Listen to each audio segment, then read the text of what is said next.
Assalamualaikum warahmatullahi wabarakatuh.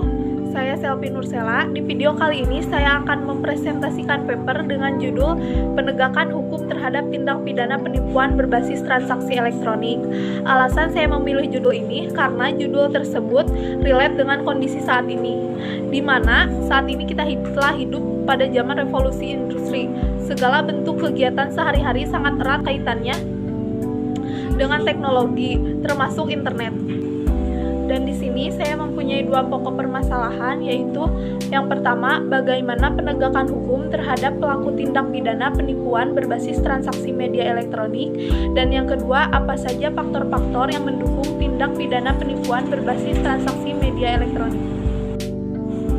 Yang pertama, di sini saya akan membahas mengenai penegakan hukum terhadap tindak pidana penipuan berbasis transaksi elektronik. Penegakan hukum dapat dirumuskan sebagai usaha melaksanakan hukum sebagaimana mestinya, mengawasi pelaksanaannya agar tidak terjadi pelanggaran, dan jika terjadi pelanggaran, memulihkan hukum yang dilanggar itu supaya dapat ditegakkan kembali. Dan dalam menetapkan seseorang untuk dapat dinyatakan sebagai pelaku tindak pidana, dalam hal penipuan berbasis transaksi media elektronik, setidaknya harus memenuhi segala unsur tindak pidana. Dan tujuan dari perbuatan tersebut dapat dibuktikan bahwa memang sengaja dilakukan dengan keadaan sadar dan akan dicelanya perbuatan tersebut oleh undang-undang. Dalam kaitannya dengan tulisan ini, penegakan hukum terhadap tindak pidana penipuan berbasis transaksi media elektronik ini rupanya masih didasarkan pada hukum positif yang ada dalam KUHP dan undang-undang yang secara khusus mengatur hal-hal tersebut.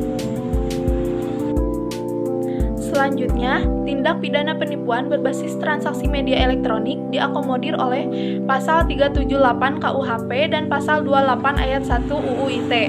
Dalam Pasal 378 KUHP disebutkan bahwa barang siapa dengan maksud untuk menguntungkan diri sendiri secara melawan hukum, dengan memakai nama palsu atau martabat palsu, dengan tipu muslihat ataupun merangkaian kebohongan, menggerakkan orang lain untuk menyerahkan barang sesuatu kepadanya, atau supaya memberi hutang maupun menghapuskan piutang, diancam karena penipuan dengan pidana penjara paling lama 4 tahun. Lalu dalam Pasal 28 Ayat 1 UU ITE disebutkan bahwa setiap orang dengan sengaja dan tanpa hak menyebarkan berita bohong dan menyesatkan yang mengakibatkan kerugian konsumen dalam transaksi elektronik. Terhadap pelanggaran Pasal 28 Ayat 1 ini, UU ITE ini diancam pidana sebagaimana diatur dalam Pasal 45A Ayat 1, yakni terancam dipidana dengan pidana penjara paling lama 6 tahun dan atau denda paling banyak Rp1 miliar. Yang kedua, di sini saya akan membahas mengenai faktor-faktor yang mempengaruhi tindak pidana penipuan berbasis transaksi media elektronik. Yang pertama yaitu faktor masyarakatnya sendiri, di mana contohnya masyarakat sekarang lebih menggunakan pembelanjaan online dengan tergiur harga yang murah, mudah percaya, serta terbuai sehingga dengan cepat dapat dimanfaatkan oleh pelaku tindak pidana penipuan transaksi online. Yang kedua yaitu faktor kultur budaya, di mana budaya sangat mempengaruhi juga terjadinya suatu kejahatan penipuan online. Pada hakikatnya seringkali terjadi pergeseran budaya lama menuju budaya yang modern oleh masyarakat. Dan yang ketiga, faktor lingkungan. Untuk faktor lingkungan ini memang menjadi hal yang paling berpengaruh dan paling umum dalam kehidupan sehari-hari, dan bahkan sebagai masyarakat pun hidup dengan ilmu sosial dan budaya yang semakin modern, apalagi mengenai penggunaan teknologi media sosial serta elektronik, transaksi elektronik. Selanjutnya, kesimpulan yang dapat saya ambil yaitu tindak pidana penipuan berbasis transaksi elektronik pada prinsipnya sama dengan penipuan secara konvensional.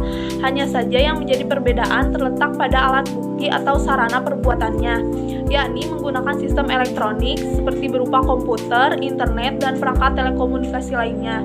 Oleh karenanya, penegakan hukum mengenai tindak pidana penipuan ini seyogianya masih dapat diakomodir oleh KUHP melalui Pasal 378, dan untuk memperkuat dasar hukum dapat diakomodir juga melalui Pasal 28 Ayat 1 Undang-Undang Nomor 19 Tahun 2016 tentang Informasi dan Transaksi Elektronik.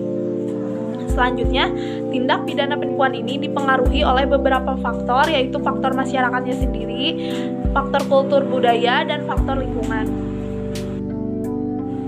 Terakhir, saran yang dapat saya ambil yaitu yang pertama, kepada aparat penegak hukum agar lebih meningkatkan upaya penegakan hukum terhadap pelaku penipuan berbasis transaksi media elektronik.